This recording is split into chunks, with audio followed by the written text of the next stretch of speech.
نحمدہ ونصلی ونسلم علی رسولہ الکریم اما بعد بسم اللہ الرحمن الرحیم عن جابر بن عبد اللہ رضی اللہ تعالی عنہ قال کان رسول اللہ صلی اللہ تعالی علیہ وسلم یعلمنا الاستخارہ فی الامور کلہا کما یعلمنا سورۃ من القرآن او کما قال۔ بہت سے احباب کی طرف سے یہ سوال وقتاً فوقتاً پوچھا جاتا ہے، اور بعض حضرات نے مشورہ بھی دیا کہ اس حوالے سے کچھ گفتگو کی جائے کہ استخارے کا مطلب کیا ہے، استخارہ کسے کہتے ہیں، اور استخارہ کیوں کرنا چاہیے، آیا کہ یہ فرض ہے یا واجب ہے یا سنت ہے، استخارہ کیوں کرنا چاہیے۔ چنانچہ آج کی اس گفتگو میں ہم اسی پر بات کریں گے انشاءاللہ۔ اللہ تعالی ہماری اس گفتگو کو سب کے لیے نافع بنائے اور ہمیں دنیا اور آخرت کی خیر و بھلائی عطا فرمائے۔ استخارے کے لفظی معنی خیر طلب کرنا، یہ عربی زبان کا لفظ ہے۔ استخارہ باب استفعال سے ہے، اس کے معنی ہے خیر مانگنا، اور اس کا شرعی مفہوم یہ ہے کہ استخارہ اللہ رب العزت سے، کل کائنات کے خالق اور مالک سے، ہر چیز کا علم رکھنے والے سے، ہر فیصلہ اور ہر امر کی مالک ذات سے، اللہ رب العزت سے خیر مانگنے کو استخارہ کہا جاتا ہے۔ اب اپنے خالق اور مالک سے خیر کیسے مانگی جائے، تو اس کا سب سے بہترین طریقہ، کائنات کی سب سے بہترین ہستی، اللہ رب العزت کے سب سے قریبی اور تمام نبیوں کے بھی امام، جن کے ذریعے سے اللہ رب العزت نے دنیا کے تمام انسانوں کو بلکہ تمام مخلوقات کو دو جہاں کی خیر و بھلائیاں عطا فرمائیں، وہ ہیں ہمارے نبی مکرم صلی اللہ تعالی علیہ وآلہ وسلم کی ذات گرامی قدر۔ آپ سے بڑھ کر کون دنیا کو بتا سکتا ہے کہ اللہ تعالیٰ سے خیر کیسے مانگنی ہے؟ چنانچہ یہ استخارہ اپنے نبی صلی اللہ علیہ وآلہ وسلم کے بتائے ہوئے طریقے کے مطابق کیا جائے تو یہ واقعتاً استخارہ کہلائے گا، یعنی اللہ تعالیٰ سے خیر مانگنا کہلائے گا۔ آپ کے سامنے جو ابھی روایت پڑھی گئی، اس کے راوی حضرت جابر ابن عبداللہ رضی اللہ تعالی عنہ مشہور صحابی ہیں۔ امام ترمذی اور امام بخاری رحمہم اللہ تعالی ان کی کتب حدیث کے اندر اس روایت کو دیکھا جا سکتا ہے۔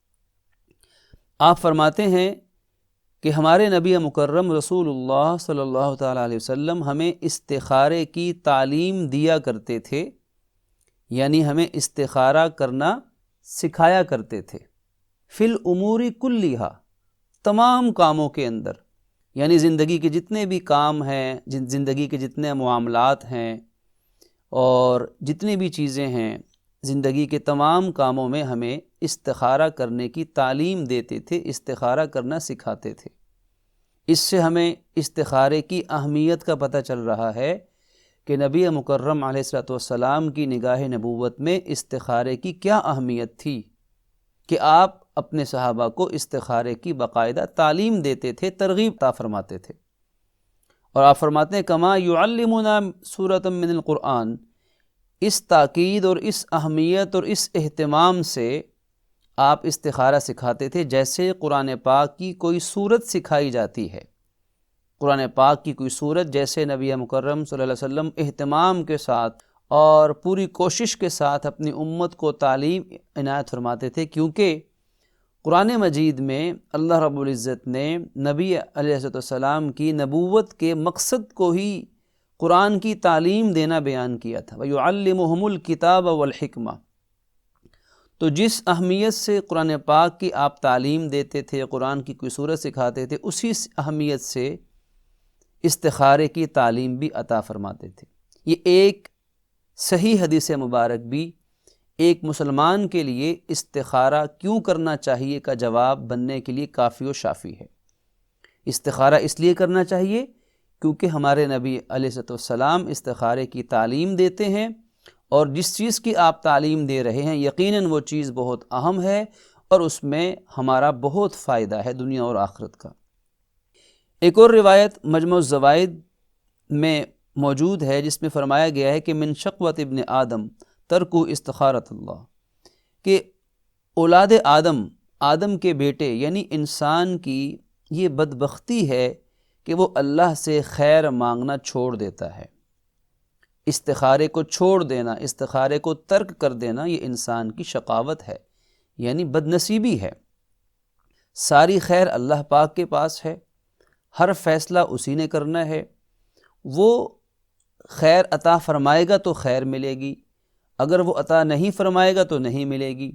اب جب ساری خیر، ساری بھلائی، ساری کامیابیاں، سارا رزق، ساری عزت، ساری شفا، ٹھیک، اور دنیا اور آخرت کی تمام بھلائیاں جب اللہ رب العزت کے خزانے میں ہیں، لامحدود خزانوں میں ہیں، تو اس سے اگر خیر نہیں مانگیں گے تو پھر کس سے مانگیں گے؟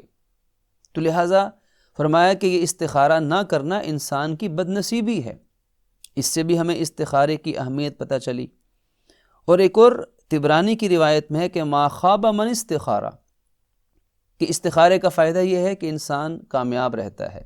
فرمایا کہ جو شخص کوئی کام استخارہ کر کے کرتا ہے تو اس کو اس کام کے انجام میں کبھی ناکامی نہیں ہوتی، یعنی وہ اس کا کام کامیابی کی طرف رواں دواں رہتا ہے، کبھی اس کو اپنے فیصلے پہ شرمندگی یا افسوس نہیں ہوتا۔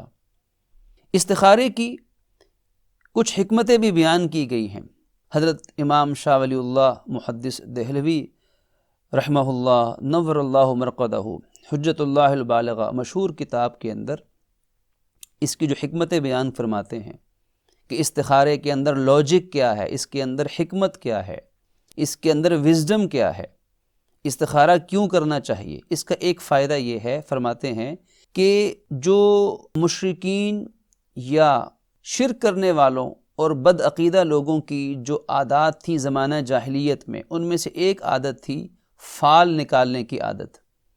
انہوں نے کعبے کے مجاور کے پاس تیر رکھے ہوتے تھے اور ایک تھیلے کے اندر، ایک باکس میں، کسی چیز میں تیر ہوتے تھے۔ لوگ اس کے پاس جاتے اور اس سے کہتے کہ تم ہمیں بتاؤ کہ ہم یہ کام کریں یا نہ کریں، تو وہ تھیلے میں سے ایک تیر نکالتا۔ اگر اس پہ لکھا ہوتا کہ امرانی ربی، کہ میرے رب نے مجھے حکم دیا ہے، تو وہ سمجھتے کہ لو جی اب کام بن گیا، اب ہمارے نام کی فال نکل آئی، ہمیں یہ کام کرنا چاہیے۔ اور اگر لکھا ہوا نکلتا نہانی ربی، میرے رب نے مجھے منع کیا ہے، تو وہ سمجھتے کہ اب ہماری فال درست نہیں نکلی، لہٰذا ہمیں اب یہ کام نہیں کرنا چاہیے۔ تو اس طرح سے وہ فال نکالتے تھے جو کہ غیر شرعی تھا اور بے بنیاد تھا، کوئی پیچھے عقلی دلیل نہیں تھی، کوئی نقلی دلیل نہیں تھی، کوئی لاجک نہیں تھی، کوئی حکم ربی نہیں تھا، بس مجاوروں نے اپنا کاروبار چمکانے کے لیے بے شمار چیزیں ایسی نکال رکھی تھیں۔ تو فرمایا کہ اس میں حکمت یہ ہے کہ انسان اس بری فال سے اپنے آپ کو بچا لیتا ہے۔ بدشگونی سے انسان کو نکال کر حقیقی صحیح راستہ بتانا، اصل خیر عطا فرمانے والا اللہ رب العزت ہے، اسی سے خیر مانگنی چاہیے، اور اس قسم کے غلط عقائد و نظریات سے انسان کو بچنا چاہیے۔ تو بری فال سے نکالنا، بچانا، نجات دلانا، اس استخارے کے اندر ایک حکمت یہ پوشیدہ ہے۔ اور دوسرا اس کا فائدہ یہ کہ انسان فرشتوں کی مشابہت اختیار کر لیتا ہے۔ وہ اس طرح کہ فرشتوں کی اپنی مرضی کوئی نہیں ہوتی، وہ اللہ تعالیٰ کی مرضی میں اور رضا میں فنا ہوتے ہیں۔ فنا فی الرضا، اللہ کی رضا میں وہ ہر بات وہی کرتے ہیں جو اللہ رب العالمین ان کو حکم عطا فرماتا ہے۔ اس طرح حقیقت میں استخارہ بھی اپنی مرضی کو اپنے رب کی مرضی پہ قربان کرنے کا نام ہے۔ انشاءاللہ ہم آئندہ درس کے اندر استخارے کی دعا آپ سے عرض کریں گے۔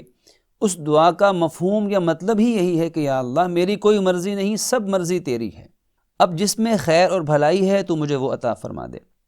تو اس طریقے سے اور بھی دیگر روایات ہیں، یہ خلاصہ آپ کے سامنے پیش کیا گیا کہ استخارہ کیوں کرنا چاہیے۔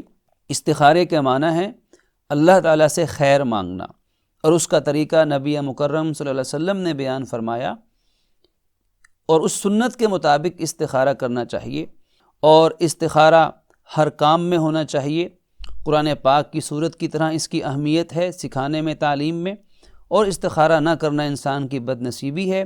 استخارہ کر کے جو کام کیا جائے گا اس کام میں گارنٹی ہے، 100% ضمانت ہے کہ انشاءاللہ وہ کام اپنے انجام اور اپنے نتیجے کے لحاظ سے وہ کامیاب اور درست رہے گا۔ انشاءاللہ آئندہ ہم دروس کے اندر یہ بات عرض کریں گے کہ استخارہ کیسے کیا جاتا ہے، استخارہ کرنے کا طریقہ کیا ہے، استخارے کی دعا کون کون سی دعائیں ہیں، اور استخارہ بڑے یا چھوٹے کام کے لیے فوری طور پر کوئی فیصلہ کرنا ہو یا کچھ وقت ہو تو استخارہ کی کتنی اقسام ہیں۔ استخارے کے بارے میں بہت ساری شرائط لوگوں نے لگا رکھی ہیں، کیا وہ واقعی درست ہیں، اور استخارے کے متعلق بہت سارے اہم سوالات کے جوابات بھی انشاءاللہ آئندہ دروس میں دیے جائیں گے۔ اللہ رب العزت ہمیں دنیا اور آخرت کی خیر اپنے رب سے، اپنے نبی پاک صلی اللہ علیہ وسلم کی سنت کے مطابق ہمیشہ مانگنے کی توفیق عطا فرمائے۔